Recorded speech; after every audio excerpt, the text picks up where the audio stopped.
Hi everyone, and welcome to lesson number 5 on persuasive writing, looking at climate change as our central focus. Okay, so today's lesson title is over here, Logos, Ethos and Pathos. Now those will probably be alien words to you at this point. If you already know them, that's fantastic, but do not be at all alarmed if you've never heard of these used in this context before. Today's lesson will teach you what these concepts are and how they are important to persuasive writing. Our objective up at the top is to analyse the use of logos, ethos and pathos for persuasive effect. So your starter over here is to think about what methods you could use to problem solve the meaning of words that aren't familiar to you. So whilst you might not know the definitions of logos, ethos and pathos, there may be some tricks that you could employ to try and work out what those meanings might be. So think about those words, logos, ethos, pathos. Think about what other words you might think sound familiar or sound similar to those words. And I want you to write down a guessed definition for each. So what do you think logos might mean or have to do with? What do you think ethos might mean or have to do with? And what do you think pathos might mean or have to do with? Okay, so have a go at doing that now. Pause the video to give yourself some time to complete it, and I'll meet you on the next page for the answers. Okay, so the concepts of logos, ethos and pathos actually have their roots in Greek thinking, philosophy and speech making. And Aristotle is the writer and the speaker who first coined these terms and was using them. And he was using them to teach people how to structure really convincing persuasive speeches. And so logos, ethos and pathos are modes of persuasion used to convince audiences. And they are also referred to as three artistic proofs. Aristotle coined these terms and all are represented by Greek words. You are going to need to take roughly half a page to make notes from this slide here. You need to copy down the three categories, logos, ethos and pathos, and then summarise the information about them next to that to give a kind of definition of what each of these three artistic proofs mean. So we're going to start with logos. So you need to copy that word down, logos, and this is the appeal to reason or logic. Okay, now logos is a Greek word meaning word. However, the true definition goes far bigger than the word. It also refers to logic. You may have looked at that word logos and thought, well, it sounds a lot like logic, and you would be right. So it's about constructing fact-based, reasoned arguments. So logos is using facts, statistics, historical literary references, or any authority, so people who are experts on something, in order to try and prove that your argument that you're putting forward is logical and reasonable. Okay, so logos in short is reason, logic, facts and statistics. On to the next one then, ethos. Ethos is the appeal to one's credibility, authority or reputation. So ethos is the Greek word for character, and the word ethic is derived from ethos. An author would use ethos to show to his audience that he is a credible source and is worth listening to. So, for example, when David Attenborough talks to us about the effects of climate change, he draws on his reputation as being an expert in wildlife documentary making and in studying the impact on climate change in the real world. And so when we hear him talk about climate change, we're predisposed to believe him because he is an authority. He's got a reputation for knowing what he's saying in regards to climate change. So ethos, in short, is the appeal to somebody's reputation or authority. So it shows that they have knowledge on the subject matter, which means that we should respect what they have to say about it. And your third one there, pathos, is the appeal to emotion. So you may well have looked at that word pathos and thought, well, that sounds a lot like pathetic. It does not mean pathetic, but it does have a common root word. So pathos is a Greek word for both suffering and experience. And the words empathy and pathetic are both derived from pathos in Greek. So authors use pathos to invoke sympathy from an audience, to make the audience feel what the author wants them to feel. And a common use of pathos would be to draw pity from an audience, and another use of pathos would be to inspire anger from an audience, perhaps in order to prompt action. Okay, so again, if you were watching David Attenborough talking about climate change, he may well draw on emotion in order to make his campaign seem all the more persuasive and important. So if he presented to you the damaging effects of plastic in our oceans and the fact that this is killing our innocent wildlife, then he is appealing to your sense of pity for those creatures and your anger at what is happening.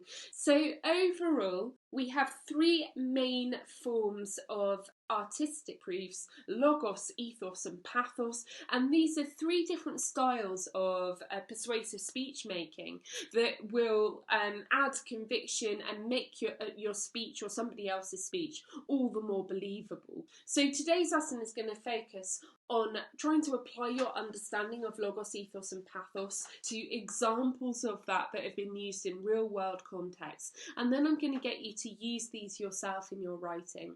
So let's get going with that. You need to pause the video, make sure you've got your definitions down for these, because you'll need to look back at that in order to be able to complete the next activities. Okay?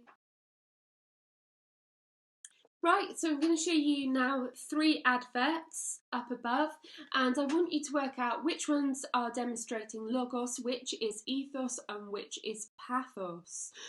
Although many adverts in reality will use more than one of these, and many speeches will use more than one, so they won't just stick to using logos, they'll use logos, ethos and pathos. I want you to now just test out your understanding of what those terms mean by trying to work out which of the adverts best represents each of them. So the first advert we've got up here is a quit smoking campaign, and as you can see it says, how many cigarettes does it take a day does it take to oh no, I'm reading that wrong. How many cigarettes a day does your child smoke? And we've got the image there of the smoking bottle with the cigarette butts inside it. So do we feel that that is appealing to pathos, logos or ethos? Okay, then your second one, I eat Mentos, do you? Mentos, we don't really get them as much here. They're really an American sweet, but they are soft, kind of chewable mints. And the figure we've got there with them is Albert Einstein. And finally, we've got a plastics campaign, which is trying to make people aware about the dangers of plastics in the ocean, and it's arguing that what goes into the ocean also goes into you. So it isn't just about the damage that we do to other creatures who consume the plastics that we have disposed of in an irresponsible fashion, but it's also the fact that the creatures that then feed off of that get plastic within their bodies that we then consume when we eat fish, for example, in sushi. So pause the video, work out which is which, and then meet me back for the answers. Okay, so don't forget to mark these in green pen to reflect on where you might have gone wrong, or to give yourself a tick if you got all of these right. So the first one, clearly pathos, because it's appealing to our sense of needing to protect young children, and therefore feeling appalled at the idea of children feeding from the smoke that is around them. Then we've got ethos, our appeal to credibility and reputation, because it draws on the figure of Albert Einstein, one of our most famous scientists. And so what it is suggesting is that if it's good enough for Einstein, a top scientist, then surely it's also good enough for you to eat. So it's playing on his reputation. And the final one is logos. Why? Because it's using something factual to reason with us and to argue why it's important that we recycle our plastics, try to consume and use less plastics, because it will impact on our health as well as that of our environment. Okay people, so hopefully you did relatively well with that. Give yourself your marks now, and then we're going to apply this to some other examples. Okay, so we looked at this image in our previous lesson, and I'm going to put it back now and ask you to think about which it is demonstrating, logos, ethos or pathos. You need to complete answers to both bullet points. Firstly, which is being used and how do you know? And secondly, what is the effect that it produces? Right, pause the video there and meet me back for answers in a minute. Okay, so you should have had a go at that task now. So in terms of your answers, which is being used, logos, ethos and pathos, I would argue that a good answer would be pathos. And the reason for that is it makes us feel pity for the suffering of this poor innocent creature who is choking on the plastics that people are discarding. Okay, what is the effect? It is that pity for the suffering of the creature. Okay, so hopefully you get the idea. We've got a few more of these for you to now have a look at and have a go at yourself. So our next one is a watch advert to sell this brand of watch, and this is Leonardo DiCaprio, actor and celebrity in the image there. So do we think that it is using logos, ethos or pathos? You'll need to have a read of what the strapline to it here is. And think about the fact that it is a partnership to benefit environmental charities, and what are ye made of? Okay, so the figure of Leonardo DiCaprio being used, does that make it logos, ethos or pathos? Pause the video, get your answers to the 2 bullet points down now. Okay, and again, answer time. So potential answers you may have come up with. You may have said that this was ethos, and you would be correct if you did. It is drawing on the reputation of a well-known actor and celebrity. He is also really well known for being very outspoken about climate change issues and about the consumption of meat. So they're drawing on a celebrity who already has a reputation for caring about the environment. And by doing that, what is the effect for your second bullet point? Well, you could argue that the campaign is appealing to people who see themselves as moral. So they're saying, if you see yourself as a moral person who doesn't want to harm the environment, buy our brand of watch because we produce things more ethically and we care about our environment. Okay, so pause the video there and we'll move on to the next one. So again, you've actually seen this advert before, and this is the advert for Sony, who are trying to use vegetable-based plastic products in order to have less of an impact to damage the environment around them. So which do we think this is using? Is it logos, ethos or pathos, and what do you think the effect is? Answer those bullet points now, pause the video, and then I'm going to give you the answers. Okay, so for this one, it does largely play off logos, because it's saying that we know that plastics are damaging to the environment, we all recognise that, but our products are using the natural world itself to produce less harmful products to sell. Therefore, if you buy our products, you are going to be doing less harm to your environment. So it's using a logical argument here to sell its product. And the effect of that is that it's selling itself as a concerned and ethical producer, which I think they're hoping that young people who care about our climate will listen to that and therefore want to buy their product, because at least it will do less damage than another product might. And your last one, so have a look at the Greenpeace advert again, and for this one, is it logos, ethos or pathos that you feel it is drawing on?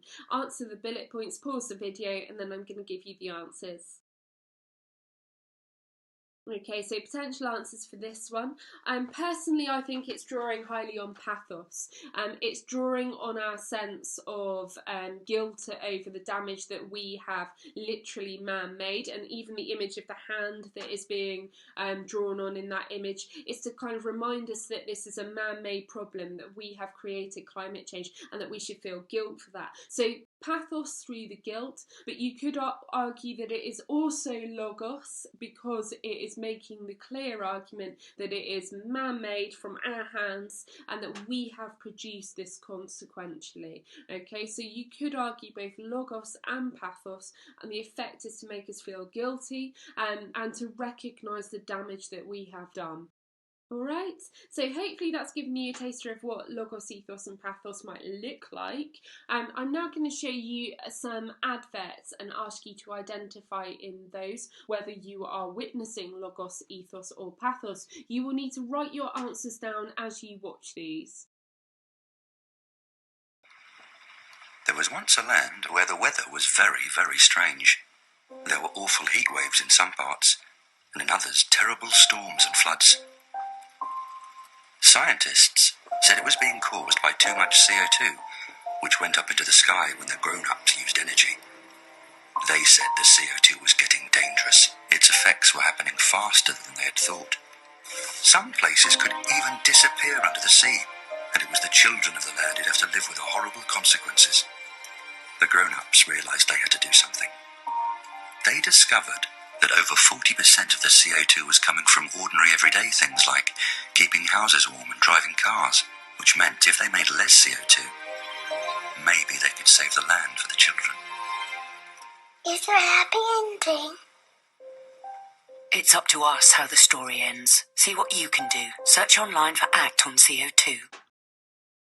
Okay, so having watched that ad campaign, write down which of the three artistic grooves you think is being used. Was that logos, ethos or pathos that you were just watching? Okay, then have a think about why they used that and was it effective and why not. So you need to write your answers to these down and then I'll show you the answer.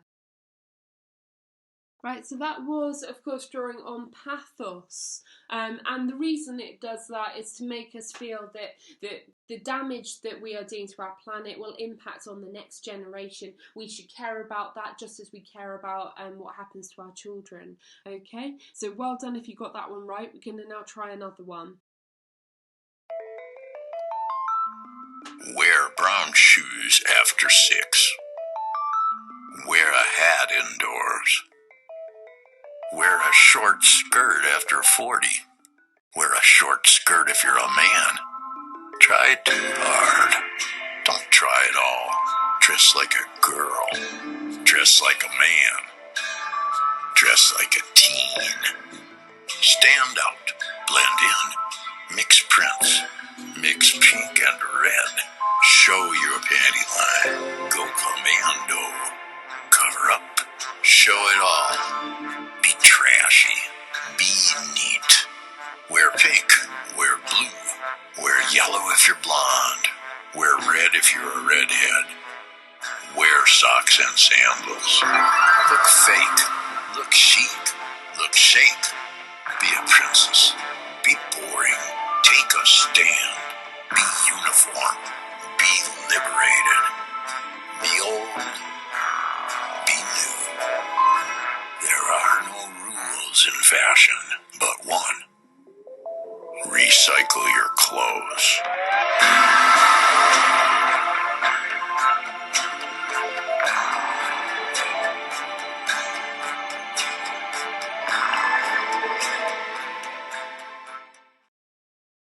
Okay, so now have a think about that H&M advert and think about whether that was using logos, ethos or pathos and why did they use it and was it effective, why not. You need to write your answers down, pause the video and then I'm going to display the answer. Okay, so that was using logos.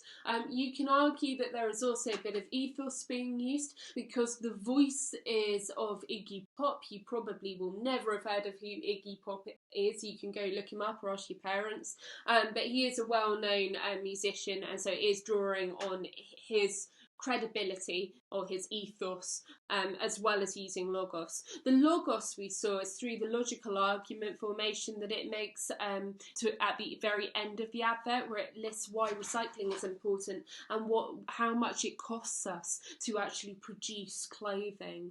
Okay, some of you may have felt that there were elements of pathos in it because perhaps it draws on our sense of identity and expressing ourselves. If you said that, then that's very perceptive because it isn't necessarily the dominant one out of logos, ethos or pathos, but I think it is there. It does draw on the sense of why the right thing to do is to buy clothes ethically, and that is an emotional argument as well as a logical argument. Okay, so use what I've said now to write up your answer. Make sure you've got a thorough answer on that one, and then meet me on the next slide to have a look at the next one.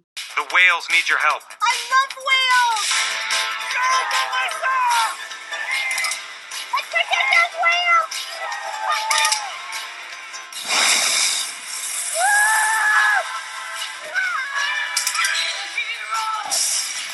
Hey, Melissa, now the trees need you.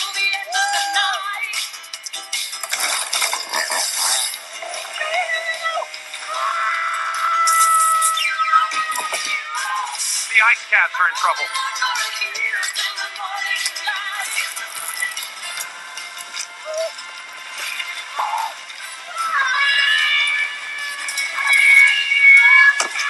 Hey, Melissa, now the rhinos need saving. It's hard to be an eco-warrior, but it's easy to drive like one. Introducing the most fuel-efficient crossover, the Kia Niro. Oh, come on! Okay, so you're going to now think about the highly amusing Ikea advert that you've just watched, and is it logos or ethos or pathos or a combination of those that you think you were watching? Write your answers down. You need to pause the video now. Okay, so what we were seeing predominantly in that Kia advert were ethos and logos being used. The logos is because it makes a logical argument why buying a more economical car, such as the new Kia, is a good way of trying to limit your damage as a driver, less damage on the environment because the car is more ecological, okay? Secondly, you've got the ethos element because it is drawing on the celebrity status of Melissa McCarthy there, and so it's drawing on a well-known figure to try and represent for us the humorous side of trying to defend and protect our planet. Okay, and so it's drawing on two major themes of ethos and logos. If you got those answers right, give yourself a tick in your green pen now. Storms are more severe. Steps aren't Rising sea levels. Climate change. Very Our worried. water will rise. Yet another heat wave. Temperatures haven't been the overall rising of global temperatures.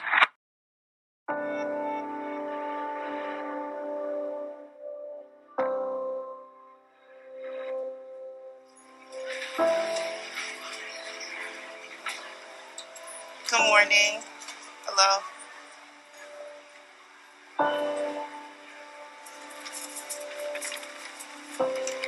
Do you have the heat on?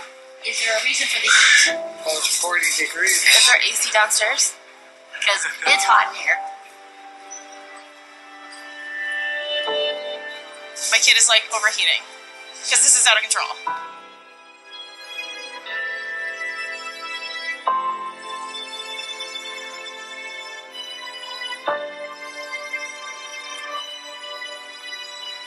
The temperature today is like an oven.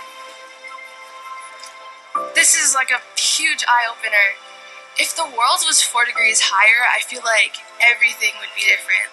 With even such a small change, you realize how big the actions are, and I think if we don't take action now, we're going to have to deal with the consequences later on. People need to care more in order for change to happen. Big chance, Jeremy, that if we don't change our ways, that the younger generation isn't going to have much of a future.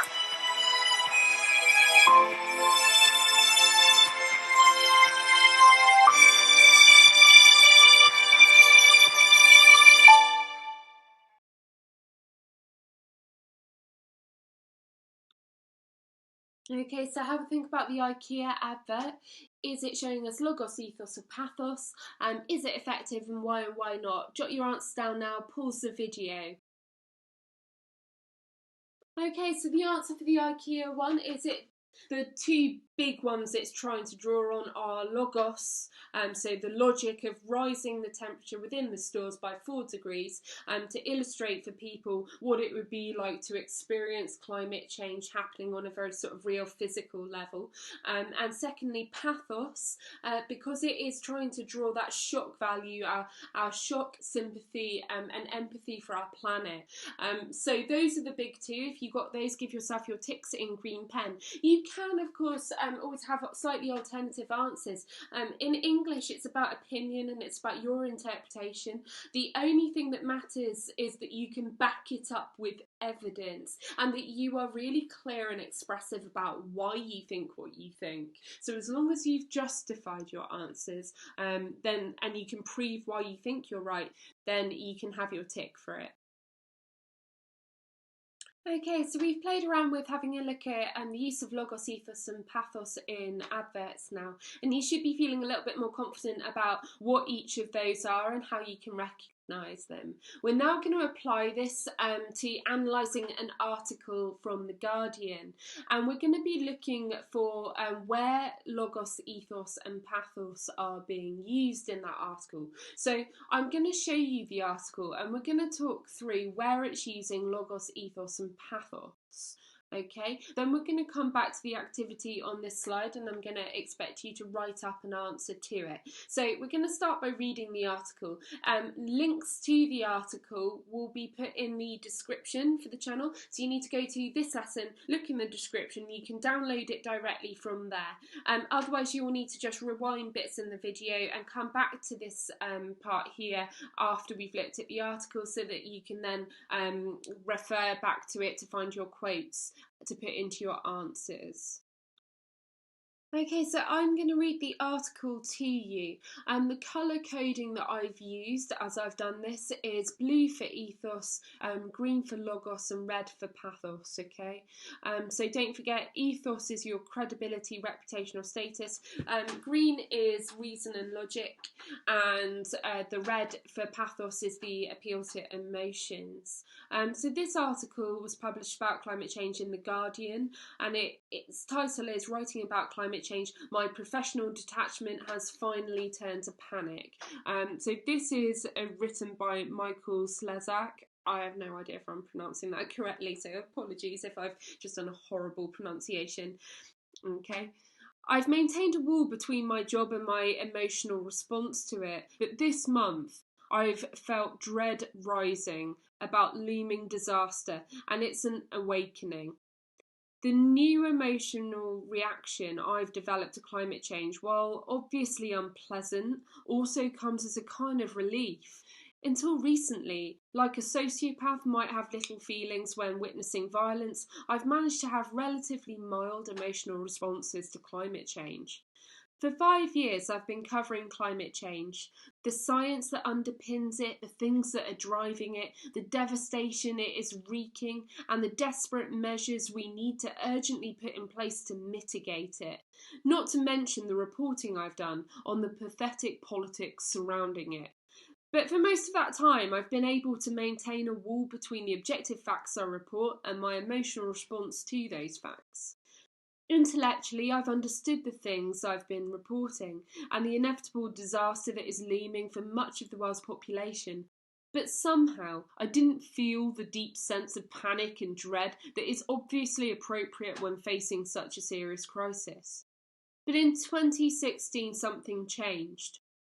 I'm not sure if it was a shift in my focus in reporting, as I moved from reporting mostly just the hard science of climate change, the new scientist, to reporting the depressing politics as well at The Guardian. Or perhaps it was the sheer scale of the climate-related disasters I reported on in 2016 that shook me.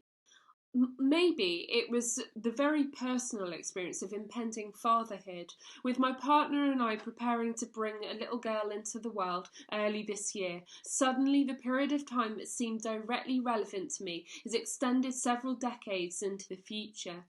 The experience of becoming completely responsible for a person who will see firsthand the major changes wrought by climate change towards the end of the 21st century made consideration of what would happen in those decades impossible to ignore. Actually, my emotional awakening was probably caused partly by each of them. But there was one moment this month that made me feel the stronger than ever. I experienced a type of panic, but one that brought me another kind of relief. I was halfway through James Bradley's brilliant novel Clade, which is part of a growing movement of fiction that is conscious of the vast ecological changes, climate and otherwise, being caused by humans. It is set in the later decades of the 21st century and follows a few generations of people as they navigate a world in which climate change is an ongoing, all-encompassing crisis. Early in the book, one of the main characters, a climate scientist, struggles with the decisions he and his partner have made to have a baby. After describing the hastening melting of permafrost, the loss of Arctic ice, and the destabilisation of Antarctica, Bradley writes, "One day in his office he reviewed a new study about the release of methane from the ocean floor and saw more starkly than ever before the conundrum the world faced. It wasn't simply that they needed to consume less to bring humanity's impact on the biosphere under control. It was that there were just too many people, and even allowing for technological change and economic restructuring, the planet was on a collision course with disaster.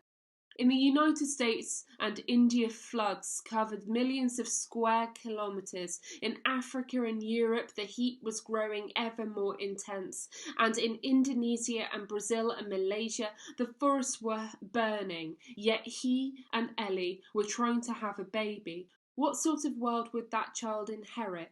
Were they really doing the right thing by bringing another life into it? As I read the way that child dealt with the world it inherited, the Bureau of Meteorology released its annual climate statement describing what happened in 2016. It was so clearly an early warning signal for the impacts that Clade was exploring. In my news report, I wrote, Australia's weather was extreme in 2016, driven by humankind's burning of fossil fuels, as well as a strong El Niño. According to the Bureau of Meteorology's annual climate statement, that extreme weather led to devastated ecosystems both on land and in the sea, with unprecedented bushfires in regions that don't usually burn.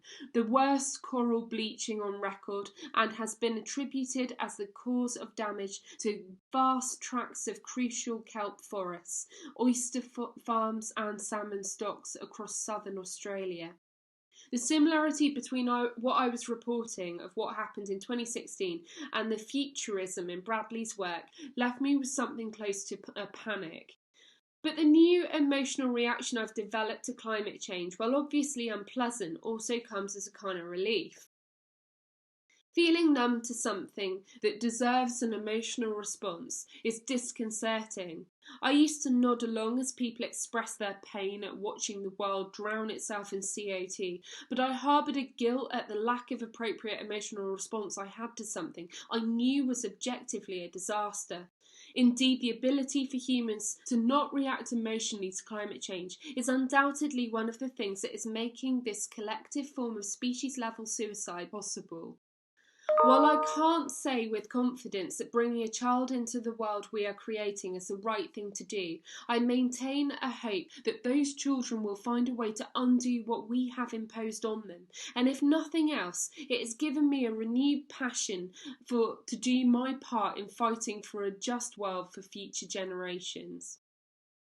Okay, everyone, so that is the article here writing about climate change and the impact that it had on this one journalist. So as you can see from my highlighting, we start with some real strong pathos with I felt the dread rising about looming disaster. He's speaking about his own emotional reaction to what he's learning about climate change. So we're clearly seeing pathos there.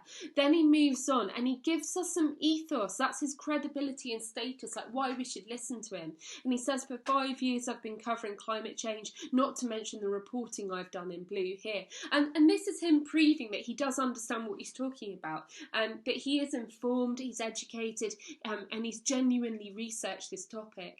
He also uses logos, reason and logic, in several places here, arguing the science behind it.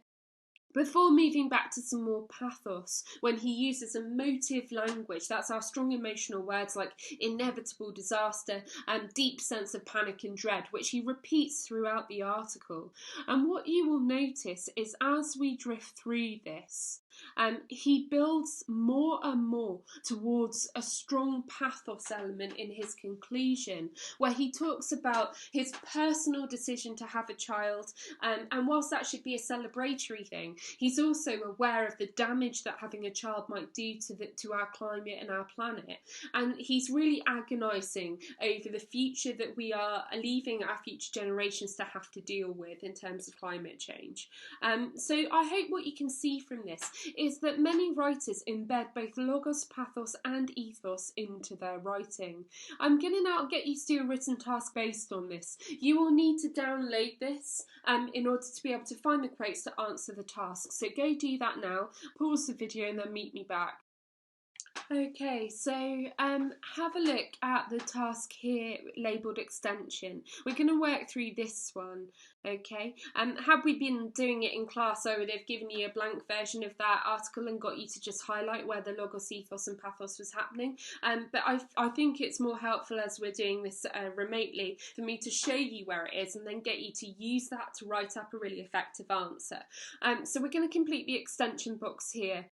You need to use my sentence starters here and then fill in the blanks using a quote of your choice from the article and then tell me what you think the effect of that is and why the writer's done it. So you'd start, for example, logos. The writer uses logos to describe his reasons to feel anxious about climate change. You're going to put in a quote that proves that he feels anxious about climate change, then explain that the writer uses logos to make the reader, and you want to link to the fact that logos is about proving why we need to take this seriously. So you want to say something like the writer uses logos to make the reader trust that the impact of climate change genuinely is disastrous, and therefore to listen to the concerns of the writer in terms of the future that he's leaving for his children.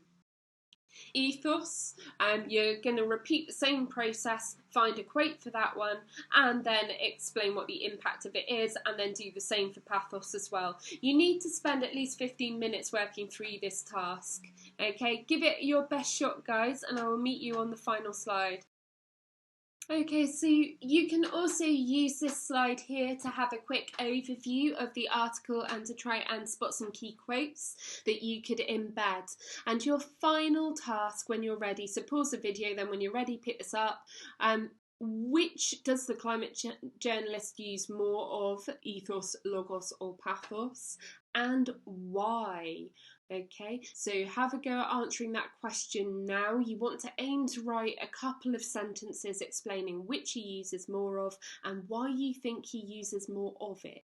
Okay, answers down now, pause the video and we will wrap up. Okay, so as you can clearly see from down here, there is lots and lots of pathos that has been used in this journalist's writing, and the reason for that, because he is trying to point out that we all should have an emotional reaction to climate change. He acknowledges himself that he didn't always have a strong emotional reaction, but that life and the experience of becoming a father has made him much more emotionally aware of the impact of the damage that we are doing to our planet and how that is going to affect future generations. So he uses mostly pathos, especially towards the latter end of the article in his conclusion, and the reason he does that is because he wants to teach all of us that we need to have an emotional reaction to climate change. We should care about the future for oncoming generations. Right, so let's review what you've learned about this lesson. So we've been learning about ethos, pathos and logos, and we sadly don't have time to complete the last task, but I want you to try and answer for yourself now. Which do you think has the least impact in persuading people to take action against climate change, and why? So between pathos, logos and ethos, which do you think has the least impact in persuading people to take action? So don't forget that pathos is matters of the heart, that's your emotional response. Logos is using reason, fact, argument to persuade you to do something or to think in a certain way, and Ethos is using credibility, reputation, and status to try and persuade other people to think in the way that you wish them to. So out of those, which would you consider to be the least important and why? Jot down your answers now. Okay, pause the video. Right, and that is it, guys, for today's lesson. Thank you for sitting with me and watching all of this. You know, as I've said before, it is really, really difficult to deliver this learning remotely because there are different ways that this would happen in class. And I really appreciate you just doing your best with the material that you've been provided with. Don't forget, you can always send me questions or get further information by dropping me an email or messaging me on Show My Homework. I know I'm sending you guys out lots of messages. Please don't be alarmed by that. I'm just trying to keep in touch with you and let you know that still very much care about you and hope that you're getting on okay with all of your learning. Don't forget, I'm here for you guys. If you need anything, just give me a shout. Thanks for watching, everyone. Bye.